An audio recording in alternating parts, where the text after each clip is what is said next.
le seul responsable, Emmanuel Macron, s'est donc invité hier soir au pot de fin de session parlementaire à la Maison de l'Amérique latine où les députés de La République En Marche étaient réunis. Le chef de l'État n'avait jamais pris la parole depuis le début de l'affaire Benalla. Il assume totalement. Depuis un an, il n'y a eu qui que ce soit protégé ou soustrait aux règles, aux droits de la République. Car c'est ce que nos concitoyens attendent de nous. Et s'ils cherchent un responsable, dites-leur chaque jour. Vous l'avez devant vous. Le seul responsable de cette affaire, c'est moi. Et moi seul. Je vais vous dire pourquoi.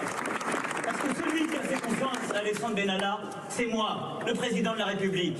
Celui qui a été au courant et qui a validé l'ordre, la sanction de mes subordonnés, c'est moi et personne. Et les valeurs qui nous ont fait, ce qui nous a conduits là, ça n'est pas la République des fusibles, ça n'est pas la République de la haine, celle où on fait trinquer un fonctionnaire ici, un collaborateur là. On ne peut pas être chef par beau temps et vouloir s'y soustraire lorsque le temps est difficile. Emmanuel Macron hier soir devant les députés de la majorité qui sont sortis totalement conquis et reboostés. Caroline Philippe. Députés de La République En Marche ou membres du gouvernement, tous malmenés depuis une semaine, ont entendu d'Emmanuel Macron ce qu'ils attendaient. La parole d'un chef qui reprend la main. Jean-Michel Blanquer, ministre de l'Éducation, salue le discours du président. Ça a remis bien les pendules à l'heure. Le président a d'abord rappelé bien ce qui s'était passé. Il a montré à quel point il avait réagi en temps et en heure.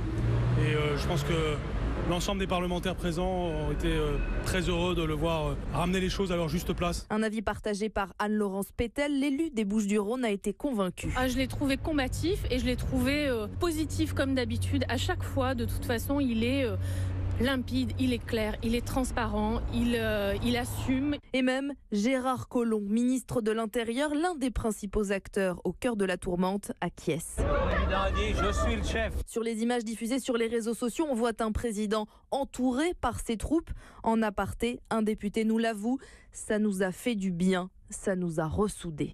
Des députés ressoudés, mais qui n'ont pas fini d'entendre les critiques de l'opposition. Pour le premier secrétaire du PS, Olivier Faure, le vrai courage, c'est de prendre ses responsabilités avant que la presse ne révèle le scandale. Alexis Corbière, pour la France Insoumise, dénonce l'ivresse des cimes du président et lui dit chiche, il doit être auditionné. Hier